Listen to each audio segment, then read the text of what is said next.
How you doing, everybody? My name is Dr. Sammy BAYA. Please welcome back to my YouTube channel. This is when the narcissist begins to fall apart after the discard. It's all bad. You'll see this.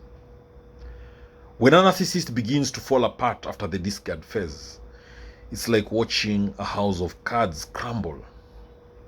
At first, they may appear unaffected or even emboldened, as if they've succeeded in getting rid of someone they deem inferior. However, beneath this facade, the cracks begin to form. The discard phase for a narcissist is often a temporary victory, and soon they find themselves struggling to maintain control over their carefully constructed self-image. The illusion of perfection begins to shatter, and with it, so does their sense of superiority. The first sign of a narcissist unraveling is their deep insecurity, something they've hidden so well during the idealization phase. They might become irritable, defensive, and paranoid, unable to cope with the sudden absence of the narcissistic supply they had grown accustomed to. They thrive on validation, and when it's gone, they often experience feelings of emptiness that are foreign to them. This void can push them to act in desperate ways, seeking validation from others or even attempting to regain control of their past relationships.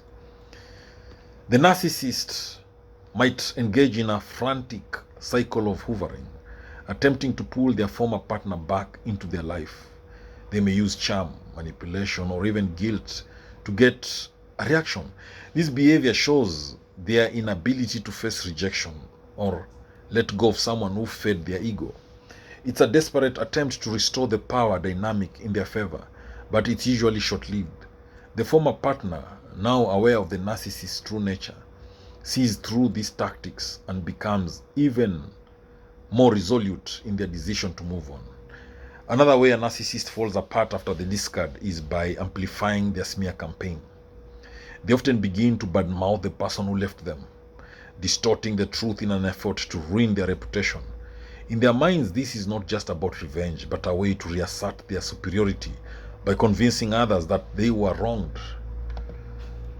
The narcissist cannot handle the idea of being perceived as weak or undeserving of admiration.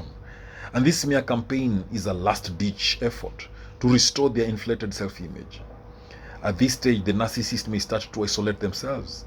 Friends and family who once adored them begin to notice the cracks in their persona,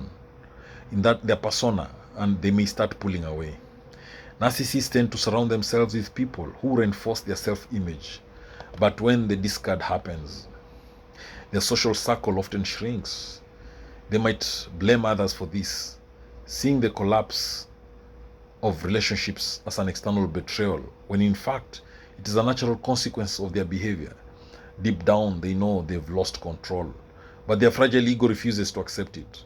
As the narcissist's facade continues to erode, the emotional instability becomes more pronounced. They may show bursts of anger or frustration, or alternatively, they may collapse into bouts of self-pity. The inability to process genuine emotions makes it hard for them to deal with the pain of losing their source of narcissistic supply. They may resort to numbing behaviors, substance abuse, overindulgence, or compulsive behaviors to escape from the overwhelming sense of inadequacy they feel. In their attempts to find another source of supply, narcissists may quickly jump into new relationships. These connections, however, are often superficial and fleeting. The narcissist projects an idealized version of themselves onto their new partner, but this soon fades once the initial honeymoon phase is over. They are unable to maintain a genuine connection because they are driven by a constant need to control and be admired. These new relationships often mirror the same toxic patterns that led to the original discard. The narcissist's sense of entitlement becomes more pronounced during this period. They may feel entitled to the attention and admiration they once commanded, and react with rage when they don't get it. This entitlement extends to their expectations of others, who they believe should cater to their needs without question. When this doesn't happen, their anger and resentment grow, and they lash out, trying to assert dominance in whatever way they can. This behavior only isolates them further from those who might have once been supportive. As the narcissist's world continues to crumble, they may start to show signs of depression. The self-loathing they have long suppressed rises to the surface, but they are ill-equipped to deal with it. They might lash out at others, unable to reconcile this discrepancy between their idealized self-image and the reality of their failures. However, depression in narcissists often manifests in a way that is focused on external circumstances, blaming the world for their misery rather than taking any responsibility for their actions. The narcissist's self-destructive behaviors can be intense during this time. In addition to their emotional outbursts and self-pity, they may engage in reckless behavior that puts their career, health, or relationships at risk. This can include impulsive decisions, sabotaging their own success, or getting involved in harmful relationships. These actions are often a way of externally projecting their inner chaos, as they are unable to face the depth of their own despair. During this phase, the narcissist may also experience moments of fleeting self-awareness. They might briefly recognize their own toxic traits, but will quickly dismiss or rationalize them. True self-reflection is not something narcissists are typically capable of, as their entire identity is built around avoiding the discomfort of vulnerability and accountability. Even when they face consequences for their actions, they are unlikely to genuinely change, preferring to blame others rather than confront their own flaws.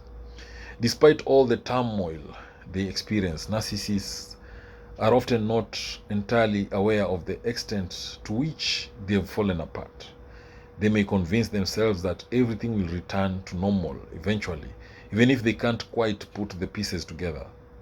The recovery process for them, if it ever happens, is usually a shallow one, focused on regaining the supply they lost rather than on any meaningful change or growth. They may appear to bounce back with a new image, but underneath they are still the same person they were before the discard, still seeking validation from others and unable to experience genuine emotional connection. Over time, the narcissist may try to rebuild their life, but their efforts are often doomed to fail. They might cling to superficial relationships or engage in self-promotion to regain the admiration they once had. But this process is rarely sustainable. Others begin to see through their act, and the narcissist's inability to form authentic relationships ensures that they continue to move in and out of cycles of temporary success and failure.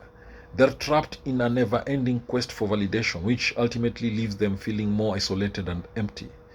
The ultimate fall of a narcissist after the discard is a tragic one. Despite their grandiose sense of self, they are often deeply lonely and unable to understand why their world has collapsed. In their mind, the blame always lies with others, not with themselves. The narcissist's inability to truly accept the loss or the reality of their own shortcomings means they will continue to repeat the same destructive patterns, unable to find peace or fulfillment. As they try to salvage their image and continue to search for the next source of supply, they remain prisoners of their own ego, trapped in a cycle of self-destruction. In the end, the narcissist's downfall after the discard is inevitable. They are unable to maintain the illusion of perfection or control for long. Their relationships suffer, their self-esteem diminishes, and their need for admiration only intensifies. Despite their outward bravado, inside they are hollow, constantly chasing after something they can never truly attain: authentic love, true connection, and self-acceptance. It is this emptiness that drives them to fall apart, and it is only when they are truly alone with themselves that the full extent of their collapse becomes clear. Thank you for watching this video. I hope you've learned a thing or two. Please subscribe to my YouTube channel if you've not done so. Thank you.